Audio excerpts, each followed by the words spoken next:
चलिए फिर शुरू करते हैं। जो लास्ट बनाया गया था, to find relation between different physical quantity, इस बेस पे क्वेश्चन मिलते कैसे हैं, ठीक है ना। बाकी सिंपल क्वेश्चन से ज़्यादा कोई दिक्कत नहीं है। एक क्वेश्चन लेते हैं सिंपल, जिसमें कैसे फाइंड करते हैं, बाकी उसके बेस पे कुछ नए क्वेश्चन लेते हैं, ठीक है ना।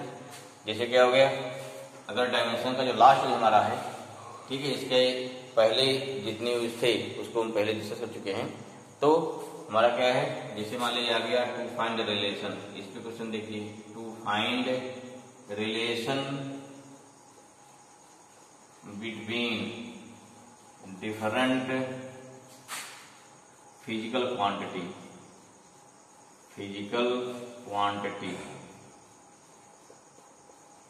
ठीक है। थोड़ा ध्यान देना है जिससे आराम से हो जाए, इसमें काफी अभ्यास करना पड़ेगा। साथ साथ क्या है, साथ साथ डायमेंशन आपको याद होनी चाहिए। अगर डायमेंशन जितनी याद करेंगे उतने जो है क्वेश्चन सही चीज में आएंगे, ठीक है ना। चलिए, जैसे मतलब कोई इसमें देखना कि कोई फिजिकल क्वांटिटी रहेगी, वो कुछ अदर फिजिकल क्वांटिटी पर डिपेंड करेगी। हमें देखना है कि गिवन फिजिकल क्वांटिटी किन किन बातों पर डिपेंड करती है, ठीक है ना। जैसे मान लो दे दिया क्या, सपोज दैट क्वेश्चन क्या हो गया, दे दिया कि viscous force for free ball, क्या हो गया, विस्कस फोर्स दे दिया। मान लीजिए विस्कस फोर्स मान लीजिए क्या हो गया, force F is depends upon velocity, क्या है, दे दिया इज डिपेंड्स अपॉन वेलोसिटी, क्या हो गया, मान लीजिए वेलोसिटी ऑफ ऑब्जेक्ट, कितना होता है, मान लीजिए V, वेलोसिटी V हो गया। क्या हो गया इस पास से, viscous force F depends upon velocity of object V, radius R and coefficient of viscosity eta, find relation for viscous force. क्या सिंपल सा है, क्या करेंगे, यहाँ जो F होगा किस पे डिपेंड कर रहा है, F डिपेंड कर रहा है किस पर, ये मान लो क्या है, वेलोसिटी पावर A हो गया, ईटा क्या हो गया, रेडियस पावर V हो गया, ईटा पावर क्या हो गया, C हो जाएगा। अब दोनों डायमेंशन लिख लेंगे, या इक्वल टू कितना हमारा आ गया, K आ गया, V power A, R power B, eta power कितना हो गया, C हो गया। डायमेंशन लिखोगे कितना आएगा इसका, M L T माइनस 2, यहाँ K कोई डायमेंशन नहीं है, V वेलोसिटी है, L T minus 1 power A, यहाँ L हो जाएगा, R रेडियस है ना, लेंथ है, और यहाँ हो गया कितना B। अब देखना कि ईटा की डायमेंशन क्या होती है। यहाँ भी डायमेंशन लिखा, F की हो गया, V की हो गया, R की हो गया, बाकी ईटा हो गया। अब इसके जितने क्वेश्चन मिलेंगे आपको, उसका मैक्सिमम को अभ्यास करना पड़ेगा, ठीक है ना। जितने प्रैक्टिस करेंगे उतने जल्दी कर पाएंगे क्वेश्चन को। चलिए, यहाँ कितना होगा, देखो यहाँ हो गया M L T minus 2 equal to क्या हो गया, यहाँ L पहले देखो M अकेला है, पावर C हो गया यहाँ से। L देखिए, L यहाँ पे A है, यहाँ से प्लस B हो जाएगा, यहाँ से माइनस C हो जाएगा ना, यहाँ पे पावर लाइफ बेस इक्वल होने की क्या होती है, पावर ऐड हो जाती है। T देखिए, T पावर माइनस A यहाँ से हो जाएगा, यहाँ T नहीं है, यहाँ हो गया कितना माइनस C हो जाएगा। ये हमारी डायमेंशन होगी, लिख दिया।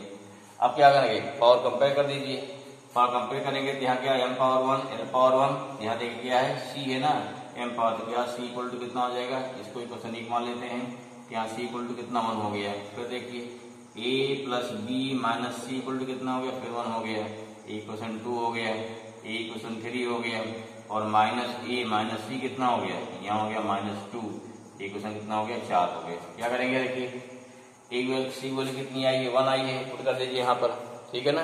यहाँ क्या हो गया, फ्रॉम इक्वेशन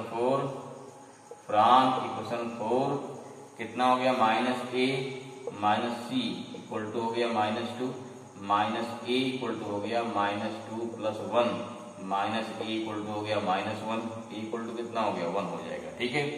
अब यहाँ से A और C बोले कहाँ पर करोगे, 3 से, 3 में क्या हो जाएगा, तो फ्रॉम इक्वेशन 3 कितना हो गया, A वैल्यू कितनी है, A वैल्यू आपकी 1 है, प्लस B निकालना है, माइनस C वैल्यू फिर कितनी होगी, 1 हो गई, इक्वल टू कितना हो गया 1, यहाँ कितना B इक्वल टू 1 आ गया। इसके बाद देख रहे हैं क्या रहा है, फॉर्मूला पढ़े होंगे विस्कस फोर्स का, तो यहाँ कितना हो गया, एक वैल्यू 1 आ गई, B आ गई, और इतना C तीनों 1 आ गया ना। Therefore putting all values in equation कितना हो गया, इन इक्वेशन फर्स्ट, क्या हो गया, देयरफॉर फ्रॉम क्या हो गया, इक्वेशन फर्स्ट ना, यहाँ क्या मिल जाएगा, एफ इक्वल टू आ गया कांस्टेंट के, सारी वैल्यू एक आ गई, बी पावर 1 आ गया, आर पावर 1 आ गया, ईटा पावर 1 आ गया, फॉर्मूला क्या मिला स्क्वायर से।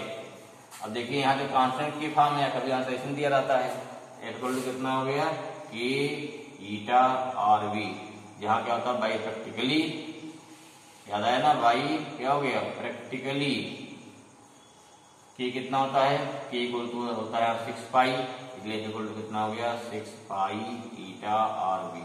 ये तो इधर सिंपल क्वेश्चन हो गया, अगर जैसे में कोई दिया रिलेशन फाइंड करने के लिए, या और क्या दिया जाता है, जैसे कभी कभी दिया जाता है find value of A B C, क्या फाइंड करिए, value of A B C find करिए, तो उसे निकाल सकते हैं। एक क्वेश्चन लिखते हैं, नोट करिए इसको, नोट कर लिए होंगे। फिर एक क्वेश्चन लिखते हैं जिसमें दिया है find value of A B C, तो जल्दी फाइंड करिएगा, क्वेश्चन दे रहे हैं, ओके ना। यहाँ क्या किया, पहले ई इक्वल टू दे दिया, पहले सबके डायमेंशन लिखे, फिर यही ध्यान देना कि ई बहुत ध्यान से देखना कि एम पावर यहाँ माइनस पी, यहाँ क्यू हो गया, तो माइनस पी प्लस क्यू, ऐसे एल पावर निकाल लिया, ऐसे सी पावर निकाल लिया, कंपेयर करो फट से।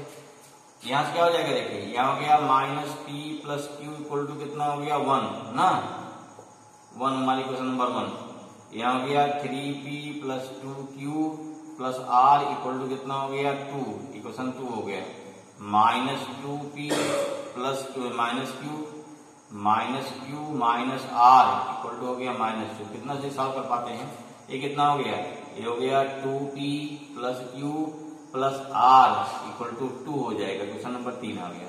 अब यही भाई सॉल्व करने वो है सिंपल इसकी, देखिए ध्यान से सॉल्व कैसे होगा, पहले देखिए यहाँ से क्या करिए, इक्वेशन 2 और 3 से आर हटाइए, ठीक है, क्या करेंगे इक्वेशन क्या करेंगे, यहाँ पे 2 से क्या किया 3 घटा दिया, आर हट जाएगा आराम से ना, 2 से घटाइए तो 2p माइनस 2p कितने, 2p 3 माइनस 2p कितना आएगा, यहाँ p आ गया, 2q माइनस q कितना आएगा प्लस q आ गया, अब क्लियर, आर माइनस आर खत्म हो गया, और यहाँ बचा, यहाँ क्या है 2 है, यहाँ भी 2 है, क्या हो गया, तो कितना हुआ इक्वल टू 2 आ गया, ठीक है। क्वेश्चन नंबर क्या हो गया 4 हो गया। देखो 1 और 4 जोड़ लीजिए, नहीं 1 और 4 को क्या कर रहे हैं, ऐड कर रहे हैं, क्योंकि यहाँ माइनस क्यू यहाँ प्लस क्यू, अगर देखिए दोनों सेम साइन है, क्या होता है तब तो मान क्या हो गया, सेम साइन होने पर घट जाता है, अब एक क्या ऐड हो जाएगा, माइनस क्यू प्लस क्यू खत्म हो जाएगा, 2q यहाँ पे आ गया, यहाँ हो गया 3 आ गया, ठीक है, क्या चेक करो एक बार, फिर देखिए ऐड करना, यहाँ में क्या किया 2 में से 2 नहीं घटाया ना, ये 0 हो गया, अब ऐड कर लो, यहाँ हो गया कितना, हो गया 2q इक्वल टू कितना आ गया, देखो 2q इक्वल टू आ जाएगा 1, क्योंकि 1 प्लस 0 खत्म हो गया, q इक्वल टू कितना आ गया, q इक्वल टू आपका हाफ आया, q रखो यहाँ क्वेश्चन फर्स्ट में कितना आ गया, हो गया फ्रॉम इक्वेशन 1 कितना हो गया minus p plus half equal to कितना आ गया, इक्वल टू हो जाएगा 1, तो माइनस p इक्वल टू हो गया 1 माइनस 1/2, तो माइनस p इक्वल टू कितना 1/2 आया, p इक्वल टू कितना आया, p इक्वल टू आपका माइनस हाफ आ गया, ठीक है।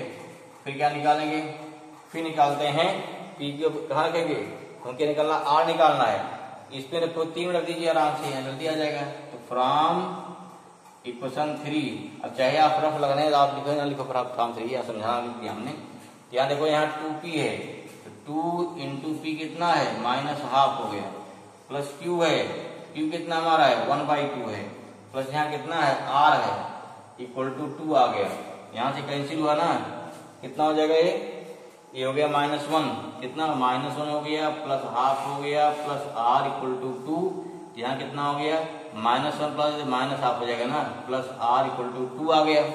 अब सॉल्व कर दो इसको, r इक्वल टू कितना आएगा, यहाँ से देखिए r इक्वल टू आ गया 2 प्लस हाफ हो जाएगा, साथ r कितना आ गया 5/2, कौन सा बात सही हो गया, क्वेश्चन नंबर 3 हमारा क्या है, फर्स्ट ऑप्शन सही है।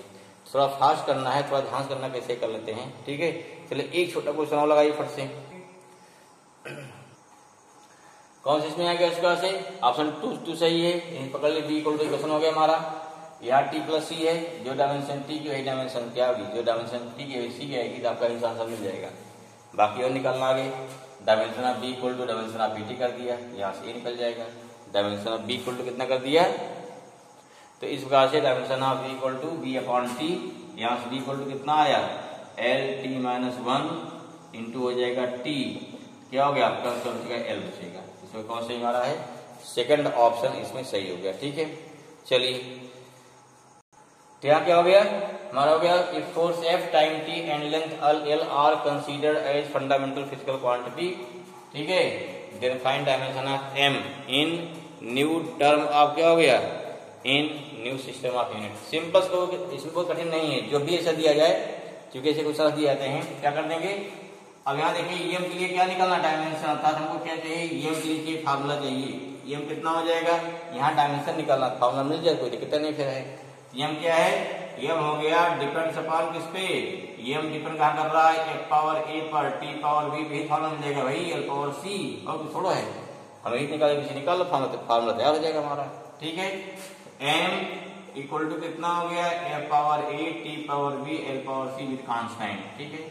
डायमेंशन में कांस्टेंट होता नहीं है, ABC निकाल लो, वही वैल्यू आपकी आ जाएगी, ठीक है। डायमेंशन लिखो दोनों तरफ का, यहाँ M अकेला है, M हो गया L पावर 0, T पावर 0 हो जाएगा, इक्वल टू की कोई डायमेंशन नहीं, फोर्स है, क्या होता है M L T minus 2 power A, अगला टाइम है पावर B, अगला लेंथ है पावर C, ठीक है। चलिए इकट्ठा कर लो भाई, M power 1, L power 0, T power C, solve करिए बहुत तेज से। यहाँ देखो M अकेला है, पावर A आ गया, L क्या दो लोग है, L पावर 8 और क्या है C है, A प्लस C आ गया, T कितना हो गया माइनस 2A प्लस B आ गया। अब पावर कंपेयर कर दो, A इक्वल टू कितना हो जाएगा 1 आ गया, question number 2। A plus C कितना हो गया 0 आ गया, माइनस 2A प्लस B कितना आ गया, A आपका हो गया फिर 0 आ गया, ये 4 हो गया। अब सॉल्व कर दीजिए इसको भाई, क्या करना है, सॉल्व करना है। A1 आ गया, C कितना देखो हो जाएगा, हैं C कितना आया from equation third, equation third कितना हो गया, तो हो गया 1 plus C equal to 0, C कितना माइनस 1। यहाँ देखो B निकालो, फ्रॉम 4 कितना हो गया, फ्रॉम इक्वेशन 4 कितना मिल जाएगा भाई, माइनस 2 इंटू A1 हो गया प्लस B इक्वल टू 0, तो B कितना आया 2 आ गया, ठीक है। इसलिए क्या बना हमारा, यहाँ M इक्वल टू कितना आया, M इक्वल टू आया K F power A, A कितना है 1 है ना, A1 हो गया, फिर उसके बाद T है 2 हो गया, और L कितना हो गया LC माइनस 1 आया है, अर्थात डायमेंशन लिखना है, क्या लिखना है डायमेंशन, डायमेंशन के नहीं रहता है, ठीक है ना। क्या हो गया इसमें, देयरफॉर डायमेंशन क्या हो गया, देयरफॉर डायमेंशन ऑफ M कितना हो जाएगा, ये हो जाएगा कितना, M इक्वल टू हो जाएगा ब्रैकेट के F T power 2 L minus 1, कौन सही है आपका, एक क्वेश्चन क्या है, ऑप्शन फर्स्ट सही है, ठीक है ना, first one okay, clear, note करिए फट से। तुम्हारा क्या दिया यहाँ पे क्वेश्चन हो गया, if the unit of force is 1 kilo newton, क्या था यूनिट ऑफ फोर्स बोल रहा 1 kilo newton, unit of length कितना 1 kilometre, and unit of time is 100 second, then what will be unit of mass, ठीक है। अच्छा क्या करना आपको, हमको मास यूनिट निकालना है, ठीक है। कैसे निकालेंगे, हमें क्या चाहिए, पहले मास के लिए फार्मूला चाहिए, या उसका क्या चाहिए डायमेंशन चाहिए, तब निकल पाएगा ना, ठीक। कैसे निकालेंगे, क्योंकि देखो मास भी किसमें आएगा, सारा एमकेएस में किलो न्यूटन है, किलोमीटर है, मीटर में चेंज जाएगा ना, कहाँ आएगा, ये भी आपका आएगा किसमें, केजी में आएगा, ठीक। कैसे निकालेंगे, देखिए पहले क्या करें, सेम वही बात है।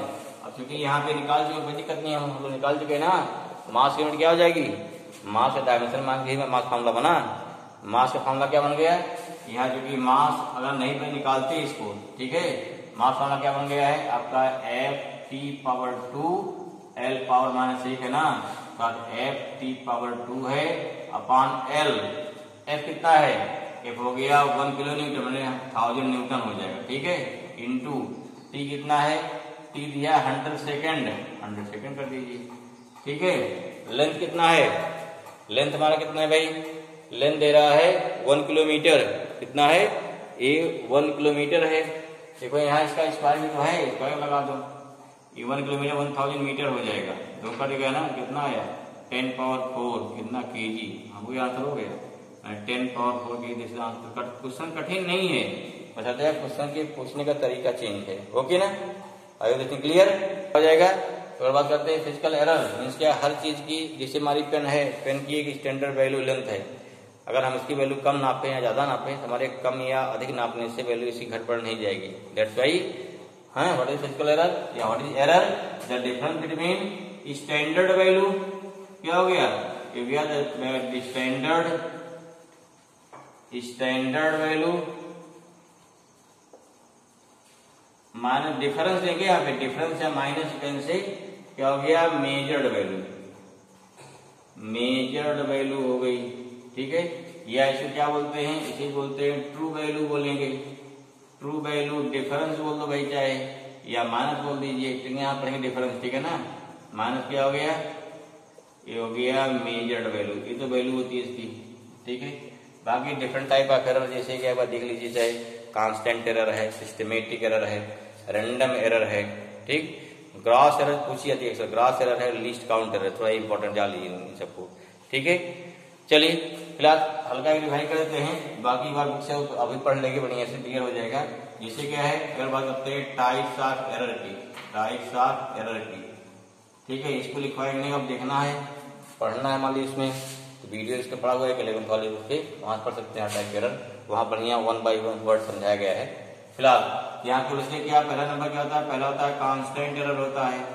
कांस्टेंट एरर कब होगी भाई, जब कोई भी इंस्ट्रूमेंट जिसमें उसका कैलिब्रेशन किया जा रहा है, कैलिब्रेशन मैंने क्या, जो उस पर निशान लगाए जा रहे हैं, जैसे हमारे स्केल है, जब उसे सेंटीमीटर मिलीमीटर के निशान लगाए जा रहे हैं, अगर उसी समय उसमें क्या एरर आ जाए, ठीक है, क्या है, अगर उसी समय उसमें एरर आ जाए, मीन्स क्या है, निशान क्या है, थोड़े क्या है कॉन्ट्रैक्ट हो जाए या थोड़ा फैल जाए, तो मीन्स क्या हो गया कि हम नापना 15 सेंटीमीटर और थोड़ा निशान क्या बढ़ जाए ना या घट जाए, तो उससे हमेशा क्या आएगी, उससे जो भी मेजरमेंट करेंगे वो हमेशा क्या है, वो सेम आएगी, ठीक है ना। तो मैंने क्या, जब इंस्ट्रूमेंट के कैलिब्रेशन में अगर एरर आ गई तो इसे क्या बोलते हैं, इसे बोलते हैं कांस्टेंट एरर, ठीक है। दूसरा क्या होता है फिर हमारा, दूसरा होता है सिस्टमेटिक, क्या होता है, सिस्टमेटिक हो गया, सिस्टमेटिक, सिस्टमेटिक एरर। इसमें क्या हो गया, ये सिस्टम में ही जनरेट होती है, ठीक। अगर जो हमारा एक सिस्टम क्या है, अगर कई पर्टिकुलर चीज मिलकर के एक किसी टास्क को रिप्रेजेंट करते हैं तो बोलते हैं सिस्टम बोलते हैं ना। और सिस्टम, सिस्टम क्या है, जब कई चीजें मिलकर के किसी एक पर्टिकुलर वर्क को परफॉर्म करते हैं ना, जैसे क्लास एक सिस्टम है, जैसे बहुत सारे बच्चे और टीचर मिलकर के या किसी एक पर्टिकुलर काम को परफॉर्म कर रहे हैं तो इन्होंने सिस्टम, कभी होता क्या, आप नाम जानते तो हैं, सिस्टम बार बार बोलते हैं, लेकिन सिस्टम की मीनिंग ही नहीं समझ आती, क्या सिस्टम होता क्या है, फिजिकली सिस्टम है क्या, ओके। तो इसके पास क्या हो गया, तो यहाँ सिस्टमेटिक क्या है, अगर कोई सिस्टम में एरर आ जाएगी। अब सिस्टम कौन कौन से, बहुत सारे सिस्टम भाई है। इसमें पहला क्या, इसे बोलते हैं क्या, इसे बोलते हैं इंस्ट्रूमेंटल एरर। क्या होता है, इंस्ट्रूमेंटल। अब देखिए भाई, इंस्ट्रूमेंटल क्या होता है, मेंटल जान सुने होंगे ना। इंस्ट्रूमेंट, जब कोई इंस्ट्रूमेंट बनता है उसमें कई सारे पुर्जे मिलकर तब एक सिस्टम परफॉर्म करेंगे ना। आपको मान लीजिए क्या है, अगर वर्नियर कैलिपर्स यूज करना है तो उसमें क्या है, नहीं वर्नियर कैलिपर्स क्या है, उसमें कई चीजें लगे है ना। अगर किसी एक पेज अगर ढीला हो गया तो क्या हो गया, उसकी क्या, उसकी रीडिंग गलत आ जाएगी ना। तो उसमें हर पेज का, हर चीज का अपना इंपॉर्टेंस है, जैसे हर इंस्ट्रूमेंट में, ठीक है, जितने उसके कंपोनेंट लगे हैं सबका क्या है, सब जब सभी एक्यूरेट रहेंगे तब वो सही काम करेगा ना। इसलिए क्या हो गया, इसलिए उसमें उसका अपना एक इम्पोर्टेंस है। क्या बोलते हैं, इंस्ट्रूमेंटल मीन्स जब इंस्ट्रूमेंट के मैन्युफैक्चरिंग में ही गलत हो गया, ठीक है। आप सिंपल समझ लीजिए, जैसे आपका होता प्रकार होता है ना, क्या बोलते हैं इसे, ठीक है। तो जैसे ना, जैसे आप सर्कल खींचते हैं, अगर थोड़ा उसका जो नोक है नीचे थोड़ा टेढ़ा कर दो, ठीक है, या थोड़ा उसको टेढ़ा कर दो इसे। अब क्या, अब उसे जो सर्कल बनाओगे क्या होगा, हमेशा गलत आएगा ना, ठीक है। सिंपल एग्जाम्पल लिया, जो हम क्या है, जो प्रोटेक्टर है, अगर क्या गया उसका, उसकी नोक हम हल्की टेढ़ी कर दें, इस प्रकार से कोई अगर इंस्ट्रूमेंट बनाया गया है, अगर इंस्ट्रूमेंट के मैन्युफैक्चरिंग में ही रॉन्ग है, गड़बड़ है, तो क्या हो गया, इन्होंने इंस्ट्रूमेंटल, ठीक है। नेक्स्ट क्या होता है, उसके बाद देखिए और क्या है, 2-3 एरर आती है सिस्टमेटिक। हाँ, तो देखो दूसरा क्या होता है, इम्परफेक्शन ऑफ एक्सपेरिमेंटल टेक्निक। देखो ये क्या, दूसरा है इम्परफेक्शन, दूसरा क्या होता है, दूसरा होता है इम्परफेक्शन, इम्परफेक्शन ऑफ, क्या होता है, ऑफ एक्सपेरिमेंटल टेक्निक, ठीक है, टेक्निक हो गया। इसमें जो क्या एरर होती है, क्या होता है, जैसे कह रहा है कि इम्परफेक्शन ऑफ एक्सपेरिमेंटल टेक्निक, अर्थात जो हम एक्सपेरिमेंट कर रहे हैं, अगर उसकी जो टेक्निक करने के लिए जो सारी कंडीशन है, वो सारी कंडीशन फुलफिल नहीं हो रही है, तो वहाँ क्या हो गया, इसमें हमारा एक्सपेरिमेंट ही हो क्या सही नहीं होता। जैसे जैसे मान लीजिए कैलोरीमेट्री सुना होगा ना, कैलोरीमेट्री प्रिंसिपल ऑफ कैलोरीमेट्री से क्या निकालते हैं, rate of flow of heat. मान लीजिए कंडक्टर है, यहाँ जितनी हीट एंटर करेगी वो हीट बाहर निकलेगी ना, वही नापना मेजर करना है। लेकिन होना क्या चाहिए, जो हीट यहाँ एंटर करे वो सबकी सब बाहर निकल जाए। हीट किससे जाएगी, वो जाएगी कंडक्टर से। अगर कंडक्टर है तो ऐसा नहीं कंडक्टर से हीट बाहर नहीं निकलेगी, हम कितना भी इसके चारों लगा देंगे इंसुलेटर तो फिर भी क्या है, फिर भी यहाँ कुछ ना हीट बाहर निकल जाएगी इसके सरफेस से। अगर बाहर निकल गई तो इसमें क्या हुआ, आपकी सही रीडिंग नहीं आएगी। ठीक है, या ओम्स लॉ है, अगर वहाँ टेम्परेचर कांस्टेंट होना चाहिए, अगर टेम्परेचर वेरी कर रहा है आपकी सही रीडिंग नहीं आएगी। तो इसे बोलते हैं क्या, जो हमारी टेक्निक है एक्सपेरिमेंट टेक्निक अगर सही नहीं है तो वहाँ क्या होगी, सिस्टम में आ गई ना, जैसे सिस्टमेटिक। पर्सनल क्या हो गई, ये डिपेंड करती है पर्सन टू पर्सन। अगर जो व्यक्ति एक्सपेरिमेंट कर रहा है अगर उसको पूरा प्रॉपर सेटिंग का नॉलेज नहीं है, ठीक है, ये this error generate due to individual bias दिया जाता है। The error which generate due to individual bias, वो कौन सी एरर है, ठीक है, या रहेगा पर्सनल या क्या बोलेंगे, या बोलेंगे सिस्टमेटिक बोलेंगे। क्लियर हुआ। अगला क्या है, एक्सटर्नल ड्यू टू, क्या हो गया, एरर ड्यू टू एक्सटर्नल काज। ये भाई कौन कौन से काज हैं, डिफरेंट टाइप काज हैं जिसपे हमारा कोई कंट्रोल नहीं है। ठीक, जैसे मान लीजिए क्या है, जैसे मान लीजिए प्रेशर है, टेम्परेचर है, ठीक है, ह्यूमिडिटी है। अगर मान लीजिए क्या, अगर जो हमारा एटमॉस्फेयर में डिफरेंट चीजें चेंज हो रही हैं, ठीक, जिस पर हमारा कंट्रोल नहीं है, तो उस कंडीशन में भी क्या हमारी एरर आती है। अब क्या ये भी एक सिस्टम बन गया ना, ठीक है। जैसे मान लीजिए क्या, जैसे अभी एग्जांपल लिया ओम्स लॉ। अगर ओम्स लॉ का प्रयोग आपका एक्सपेरिमेंट परफॉर्म करना है, क्या चाहिए, इसके लिए हमको जो हमारा क्या होना चाहिए, टेम्परेचर कांस्टेंट होना चाहिए। अगर टेम्परेचर कांस्टेंट है प्रेशर ऑटोमेटिक कांस्टेंट हो जाएगा, ह्यूमिडिटी कांस्टेंट रहेगी, सब कुछ कांस्टेंट हो जाएगा ना, इसलिए क्या है। लेकिन अगर वही आपका ओम्स लॉ एक्सपेरिमेंट स्टार्ट करिए आप, मान लीजिए सुबह 8 बजे खत्म कर रहे हैं, मान लीजिए सुबह देर तक चला, बढ़िया रीडिंग ले रहे हैं, चल गया 1-2 घंटे चल गया, बहुत खत्म हो रहा 10 बजे, तो नो डाउट कि 8 बजे टेम्परेचर कम रहेगा, 10 बजे का बढ़ जाएगा। ठीक है, इसको मान लीजिए अपने एसी में करिए, लेकिन हर लैब में एसी पॉसिबल नहीं ना, ठीक है। इसके पास क्या है, हमारी क्या होगी, इसे बोलते हैं सिस्टमेटिक एरर। ठीक है, नेक्स्ट डिस्कस करते हैं अगला। ओके।